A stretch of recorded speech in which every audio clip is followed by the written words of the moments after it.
Thank you everyone for coming to the Caterpillar Visitor Center. You're at the first, hopefully there'll be more, of the Caterpillar Collectibles Showcase.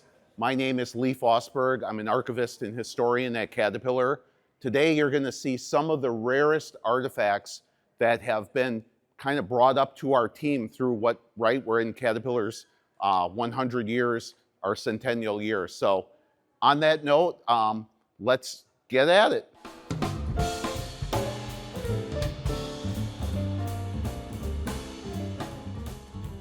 This is a really exciting piece that you brought in, right? This was so big we had to bring it in through the dock, but why don't you explain to me what we have here and the story behind it? Well, Lee, I'd like to tell you, I appreciate you asking me to bring this in. This is my grandfather's 1.5" scale model Best 60. He built this, he started this in the 90s. My grandfather actually worked for Cat from 44 till 88. When he retired, is in tool design. So his whole life was about these tractors. He's fascinated with them. He loved them. He looked at it as a piece of art. And this is one of the things he was marveled at, the creation of it.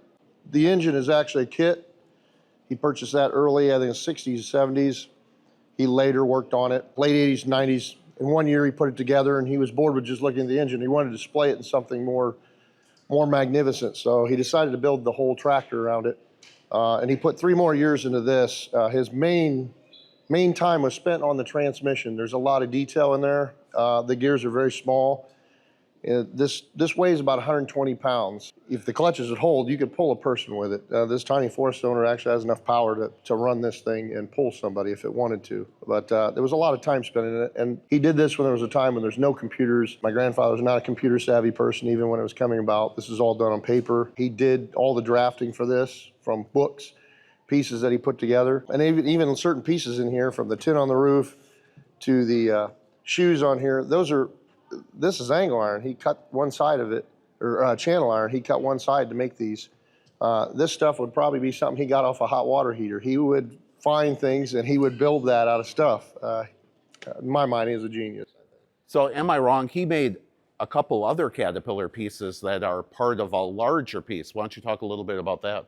Well, he had some engines too. He made some actually wood model engines, and he also built for Cat. We don't have them. And I don't remember the pieces. I think one might have been a crawler and the other one might have been a crane that he built for wood for Cat. I don't know what happened to those, sure. But he was always building something. Well, to put this in historical context for everyone, the Best 60 is arguably one of the most iconic tractors that was not only on our predecessor's product line, but ended up going on the Caterpillar product line in 1925. I mean, machines like this, they help build like Hoover Dam, building the Hollywood sign. Another neat little fact too is Caterpillar's founder, C.L. Best, who was our first chairman, he was the person that designed this. It's really a great piece. I had known a little bit about it from the article that was in a Caterpillar internal publication. I didn't know it still existed. You see like a lot of this stuff. So, I mean, to someone like me that's kind of like a history nerd with Caterpillar, this is a great piece. So thank you for bringing it. I appreciate you letting us bring it up here. My family's very proud of it. You should be. Thank you.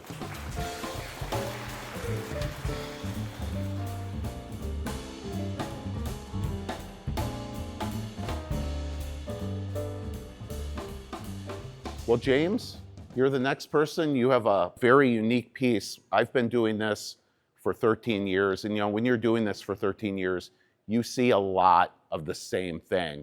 I've never seen this before. So why don't you tell me a little bit that you know about it and how you came about getting it?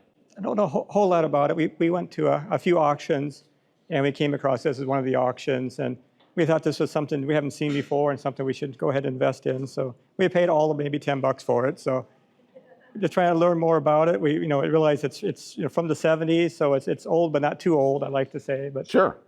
Be interested in see what you can tell us about it. Well, this actually, we did a little research and actually found quite a bit about it in the archives. Just for the group that can't see this, it says Caterpillar, 1930 to 1970, East Peoria Foundry, final pour, May 28th, 1970.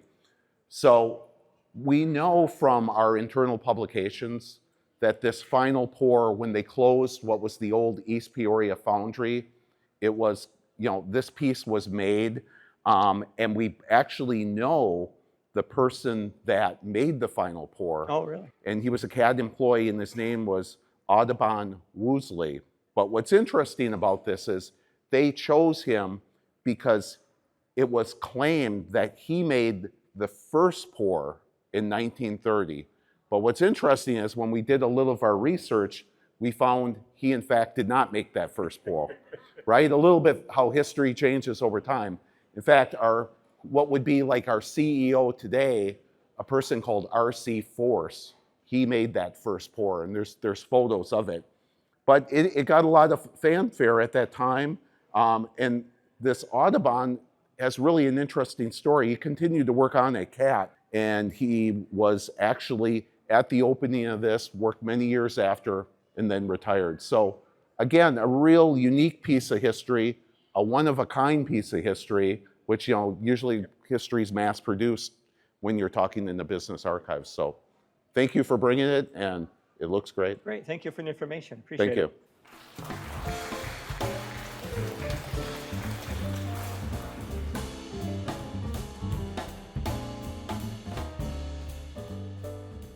I have Chuck Scheidley with me. Actually, Chuck and I go back a little bit, and Chuck actually gave, I guess a couple years ago, a really important donation to the company from your career. But what you're showing off today, Chuck, is goes back to your father, right?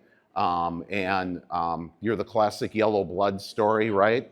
It's pumping through you, but your dad was part of a really important project during World War II, really well known in the area, well known through the industry. And why don't you talk a little bit about it? You know more than I do. So this is only covering 3 years and 2 months of Caterpillar's 100 years. And it's from October 1942 to December 1945, which is when 158 people from Caterpillar formed what was the 497 Engineering Heavy Equipment Group for World. It was an Army group. It was the first time any company ever formed a division of the Army. It was manned totally by Caterpillar people, is even commanded by a Caterpillar person. I don't think they knew where they were going when they started, but what they ended up doing was building the Lido Road, which is 500 miles of road through jungle, mountains. It was to supply war equipment to China, which had been cut off both by air and by water.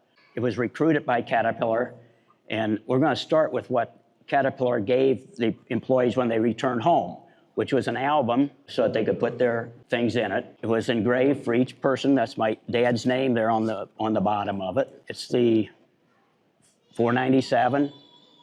So this is kind of falling apart already. The interesting thing about this album is most of what's in here is just the introduction of the group and their time in training in the United States.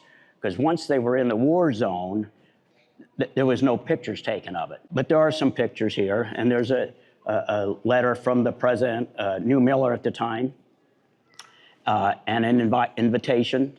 There were over 1,000 people asked to join the group, of which the 158 were supplied, and then another 33 from the Peoria area. Wisely, when they formed this album, they allowed for, here at the end of it, an area where the soldiers themselves, who had carried cameras with them and brought pictures back, would be able to put pictures in the album from the actual building of the Lido Road. And so here are some pictures. Did your dad make these notes? He actually brought back about 150 pictures. So there wasn't room in here. I have another album that has over 100 pictures in it, and also another 100 articles on the history of it. The whole thing is really a history of Caterpillar employees, Caterpillar equipment, particularly the D7, the support that the company gave this group in recruiting them, and also the group themselves.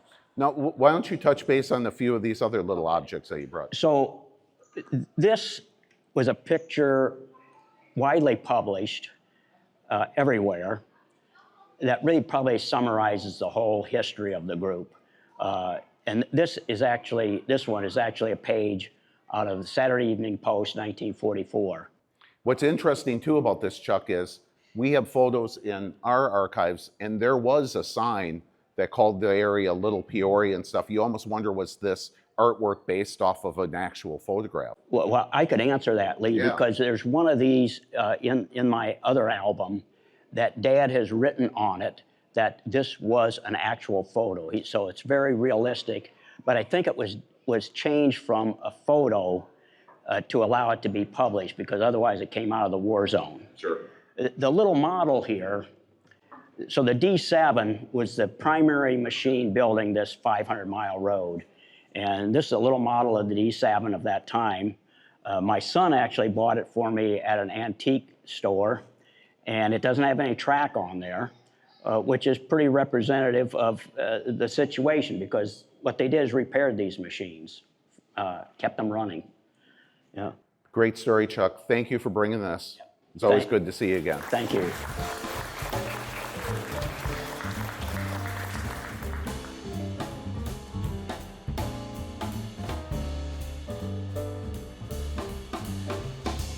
Well, I have Cheryl here. She brought something really special. One is a letter. She's going to talk a little bit to it, and then I'll put it into historical context.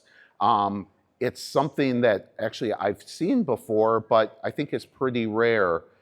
There's also a Caterpillar employee story here. Cheryl, why don't you take it away? Hi, my name is Cheryl, and this letter was given to my grandpa when we were at the end of World War II.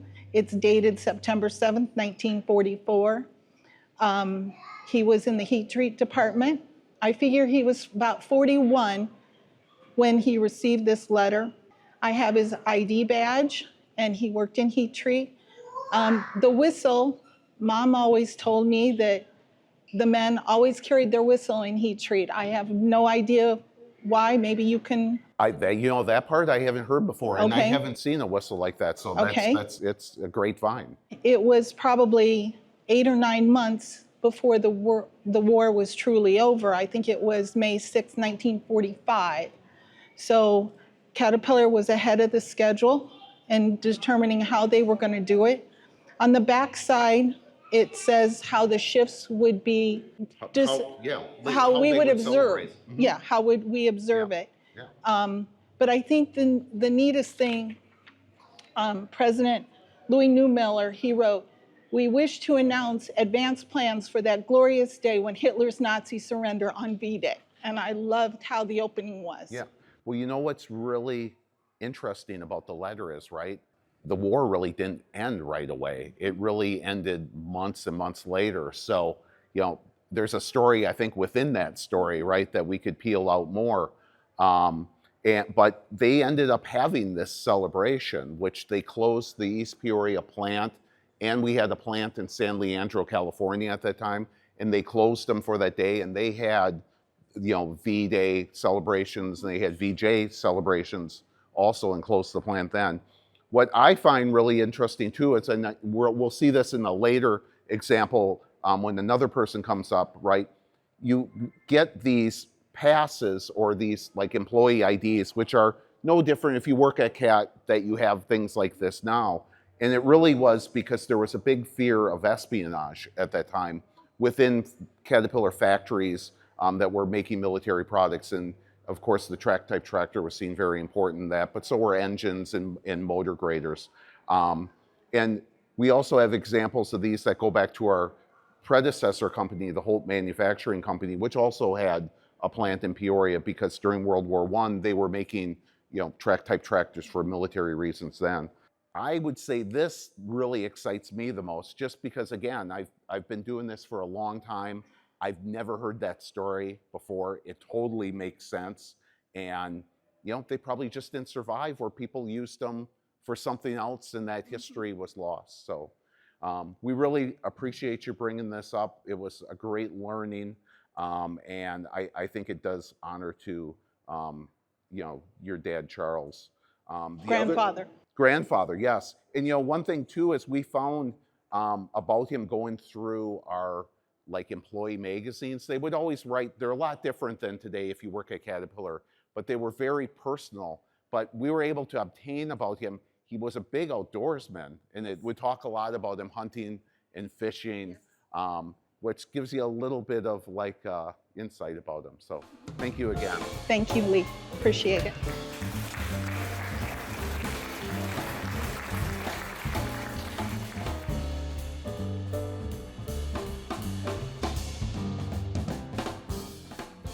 We have Crystal up here. Now, this is a great one, I think, right? Like, who would say Caterpillar, a tractor couldn't be part of popular culture, right? Right. So why don't you tell me a little bit about it, and I'm going to try to put it in context of CAD history, because believe it or not, we can work it in, Good. in that. I can't wait to hear about it. I collect Caterpillar items when I come across them because my dad retired from Caterpillar. A lot of my family work at Caterpillar, so I was at a garage sale and I found this for a quarter.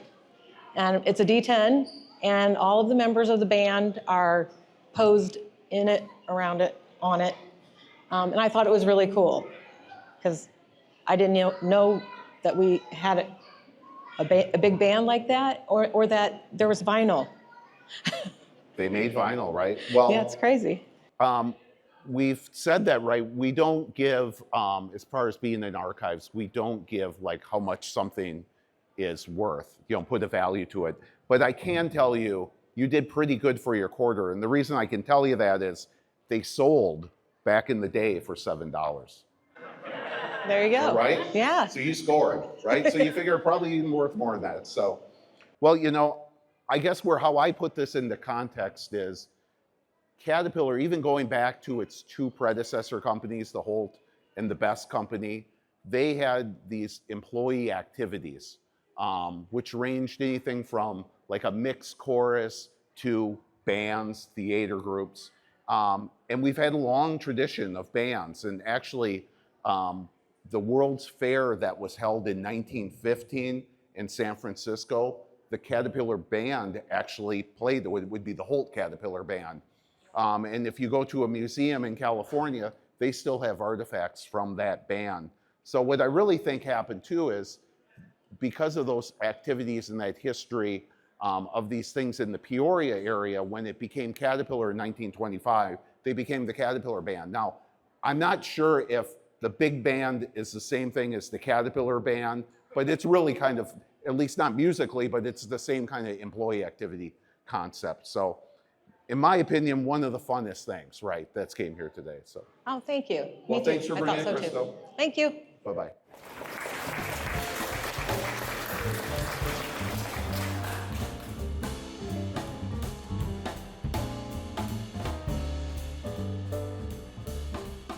Ken brought here, I love Ken's story. He told me, we talked about this on the phone a couple days ago, and it originally started as one item, and Ken runs a metal detector, but after talking to it, he came in here today and showed me a second one, and I'm like, I've never seen that before either, so let's include that. So Ken, why don't you tell him a little bit about what you do, metal detecting, and what we got here, and then I'll put it into context and what I know. Okay, so about 30 years ago, I was out metal detecting around the Peoria area here, and I dug up a Holt combined harvester's watch fob. Took it home, cleaned it up, and actually talked to some family relatives that were working at Caterpillar at the time, and they had indicated that the Holt Manufacturing Company and the Best Tractor Company had merged in the 20s, and it had formed Caterpillar Tractor Company. So that's really about the only thing I knew about the watch fob. And then what's the second thing you brought with a tool check, right?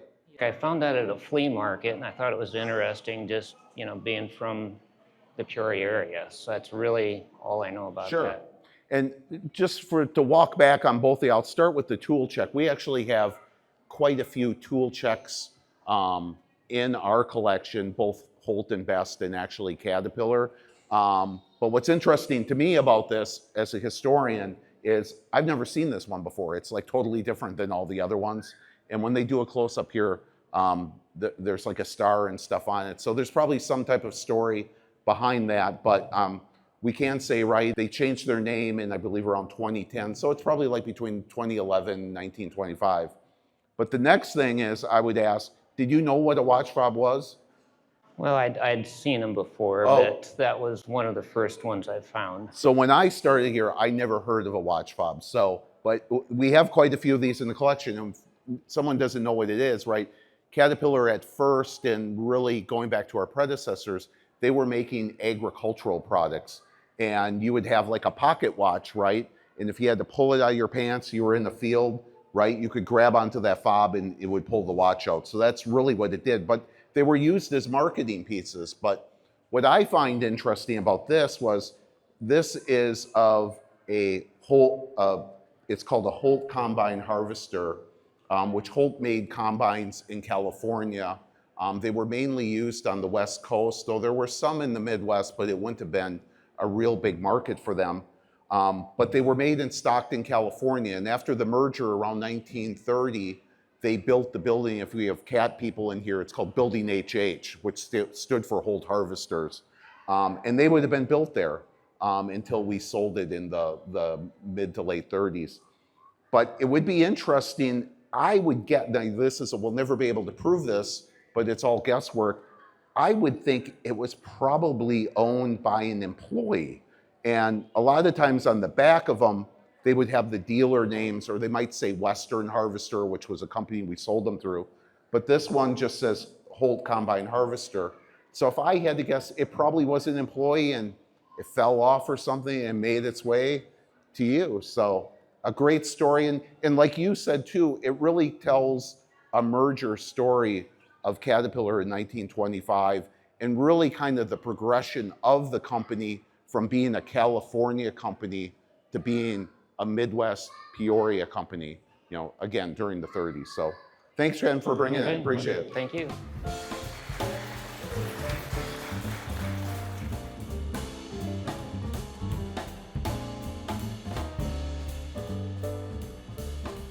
Well, we have Emma here. Emma is pinch hitting for her father on this, which he told me yesterday, but he seemed pretty upset he couldn't be here, wasn't he? So you're gonna have to take it away. Well, she'll try. So as you just said, yes, my dad isn't able to be here, but this is a small portion of his collection. He's worked at CAT for almost 30 years, thereabouts 30 years, and he's collected as much as he could find at auctions, yard sales, anything. So what we've got here, we've got some employee badges up here on the top right. They're from what we think are the 1950s. There are some different shapes, so we think those are different like facilities. We have two shield pins down here that are super beautiful. We think that the different colors indicate different plants there.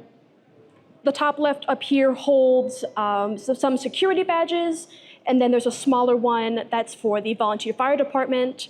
So the different shapes of security badges indicating different departments, different plants, whatever.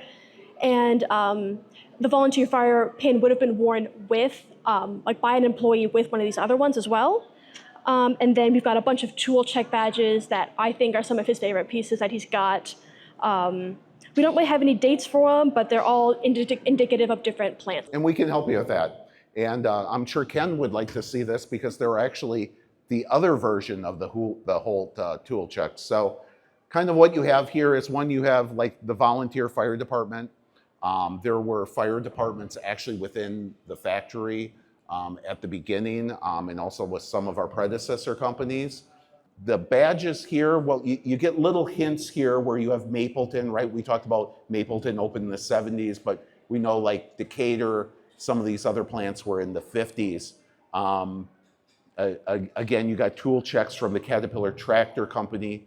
But what are really interesting to me is, and you see a lot of badges out there because, right, mostly during the World War II era, which these are all World War II, these are World War II, so is this. And the size of the badge And so you had an employee number, right? That was really important to you. And know what the reason why? Because when you went and picked up your paycheck, you would go to the line where that would have your employee number. But the shape of them would tell you like where you worked within the plant. The badges that are colorized, they tell you what parts of the plant you can be in. Because again, it was a time they worried about espionage at that time, and it was all part of plant security. So I would say your dad has a pretty good collection here, and maybe if we have another one, he can come here next time. I can tell you that he would love to come here. All right. He's so excited. Great. Well, thank you again, Emma. Thank you. Bye-bye.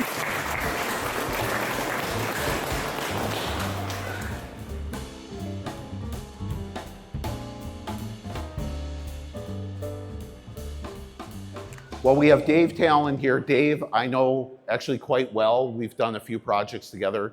Dave is kind of our resident historian in building SS in Peoria. So Dave brought this artifact, which I'm guessing is either held milk or maybe soup. I've heard about these. I've actually never seen one in person until today. So why don't you take it away and also tell them how you know it's Caterpillar. Sure. So I think probably most people in here, but maybe not everybody recognizes this. This would be like a milk type container. What's unique about this one is that it says, it's probably can't see it from out there, but it says Caterpillar Tractor Company here on the container. So when I initially saw it, I didn't know if it was real or not, and but the band here seems to be the same material, similar wear, so I think it is original to this. So this piece, I was just looking on Facebook Marketplace, and Facebook's good about feeding me Caterpillar things that I might be interested in buying. So saw this one, and had never seen one before, and so messaged the seller right away. And fortunately, I was the first one to respond, and got it. Well, I was going to say, where does this fall in your pantheon of collectible things that you have? So this is a pretty unique item. I have lots of, started off with models mostly, so I've got quite a few of those, and then have moved on to the memorabilia type things. Actually have a actual cat tractor in the garage as well, so quite a variety. But this is one of the few that gets to live in the house with. Well, am I wrong? You have a cat tractor that got you out of a jam after a tornado. Why don't you tell them about that? Sure. So yes, we live in Washington, and our house was grazed by the 2013 tornado, and we were kind of picking up the pieces after that, and the roads were blocked to get out of our neighborhood. We have a field behind our house, and the garage door was actually wedged in the opening, so we couldn't even get our vehicles out. But had the Cat 10 in the third stall there, that door worked fine. So we fired up the Caterpillar tractor, and my boys were a lot littler then, and they sat on my lap, and we rode across the field out to where some folks could come and pick us up and take them off to someplace a little safer than a shelled out house after a tornado. I will say, when you brought this to my attention, I didn't think we would find anything on it. But you know what? We actually did. And again, it was going through employee publications. I think it was like what they called Cat Folks at that time. But we found they made a big announcement. We're selling off, things like desks and stuff. And this was in 1987. They called it a surplus goods sale. But they had a little thing. There are some antiques, and one was a milk can. But they didn't have a picture, right? So who knew?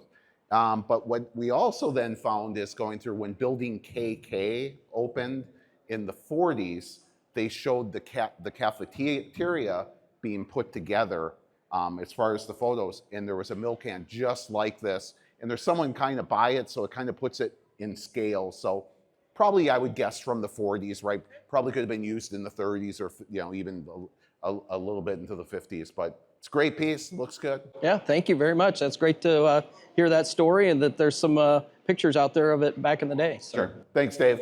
Thank you.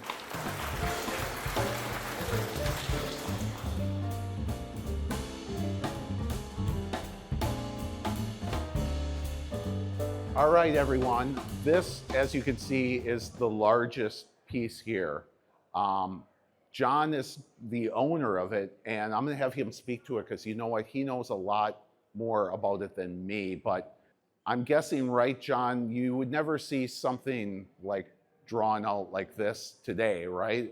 And we have, believe it or not, probably hundreds, if not thousands of drawings from our predecessor companies forward. We also have where probably these became so voluminous, they were microfilmed or microfiched, right? And we have all thousands and thousands of those. So this is a real important piece of Caterpillar history. You'll see pieces of it, of the machines in here today. So take it away, John.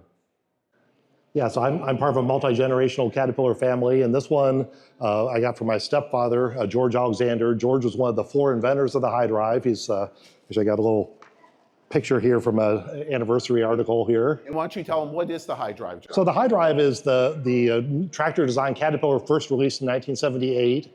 The prototypes came out in 77, and they were basically getting the, you can kind of see over here if you're in the museum, they have the sprocket up out of the dirt, which allowed them to put a resilient suspension on.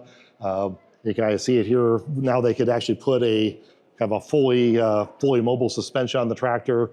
And the solution, or the problem they were solving was that the sprockets were not living in the harsh rocky conditions. And so by getting the sprocket up out, getting the final drive up out of the dirt and out of the rocks, they can improve the life and really beat the competition in terms of the life and serviceability of the tractors. So George was one of the inventors of the high drive, one of the 4 original patent holders.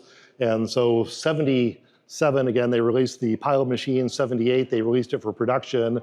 But back in 1971, I think it is here. Yeah, January 1971, George made this hand-drawn line drawing of a concept, and it says D9 high drive on it, spelled HY. That's not how we released it later. But at the time, the D9 was the biggest tractor that Caterpillar made. So the D9 high drive concept, 6 years before they actually built one. When we actually built it and released it, it was the D10 was released as. And of course, that was later renamed the D11, which is still Caterpillar's largest tractor. So when George retired with 42 years in, back in 1998, they gave him this at his retirement as a gift, because again, we had a lot of these. The original was probably microfiche somewhere, as you said. And then when George passed away in 2019, I inherited this, and it was sitting in my attic for a while until we put it up for a display here for the 100th anniversary in the building I work in at the Tech Center. Well, you know, you captured this perfectly. I can't really add too much more, but a thing that we always laugh about in the archives, you know, one of our biggest questions is in our logo, right? Is that the high drive that's being represented? And you know what the answer is? No. It was just purely done for trademark reasons. But a great piece. You know, I think if you went to put it under the plexi or it wasn't, right, it never probably would have lasted or aged as well as it did. So a real important piece of CAD history. Thank you for bringing it in. Yeah, thank you.